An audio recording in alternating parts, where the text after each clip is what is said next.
Here are the 5 most common reasons for crashing. Failure to look properly is the most common cause of crashes.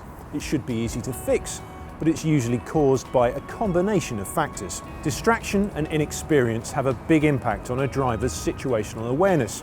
For example, the sound of a text may be too tempting to ignore, but looking away at the wrong moment can spell disaster. Also, tiredness, perhaps from a party the night before, or worse, driving under the influence, can also mean you fail to look at the right moment. But it's not just doing something you know you shouldn't. Driving on autopilot accounts for many accidents, where you become so familiar with a route that you become complacent. The simplest solution is to stay alert and vigilant.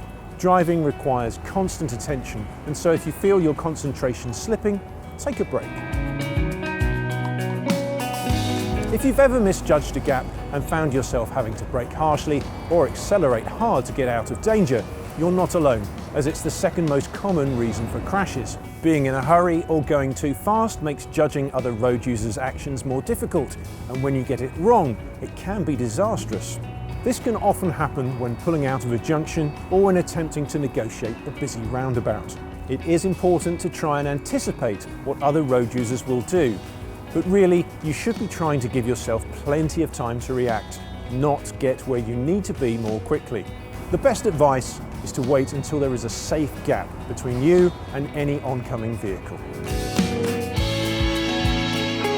Following on from number 2, being in a rush or driving carelessly is a huge cause of accidents. Sometimes you're late, it happens to all of us, but trying to make up lost time on the road makes your driving more dangerous.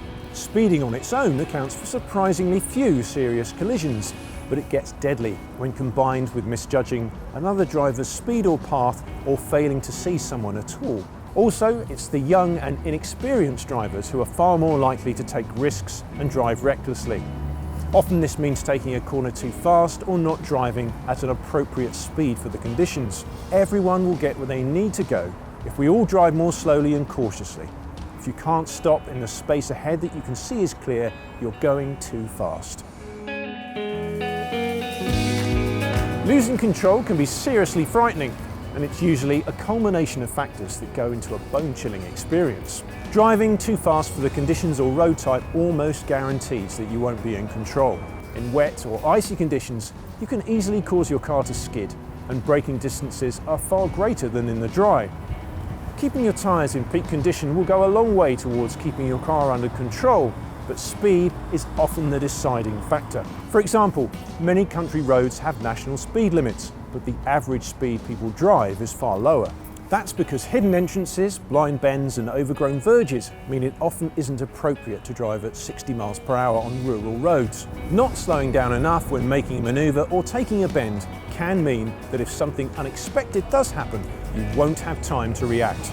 Making sure to brake and accelerate gently and keeping your speed appropriate for the conditions is your best bet for keeping control of your car. Even in the best of conditions, overtaking can be a nerve-wracking manoeuvre. It's the combination of other factors on this list, like failing to look properly, misjudging another vehicle's speed, and being reckless and in a hurry that can make overtakes so deadly. So it's no wonder that this manoeuvre can go so wrong for young and inexperienced drivers, who often get hardly any practice doing safe overtakes, and then decide to chance it when they get stuck behind a big lorry. To complete the manoeuvre safely requires good observation, proper road conditions, and patience to wait for enough time. Reversing without looking also causes a lot of accidents. More and more cars now come equipped with reversing cameras, but it's important not to solely rely on these. While they will show you what's directly behind, they don't give a good view of any vehicles, bikes, or people who may be about to cut across your path. Always remember to physically turn your head and look before making any manoeuvre.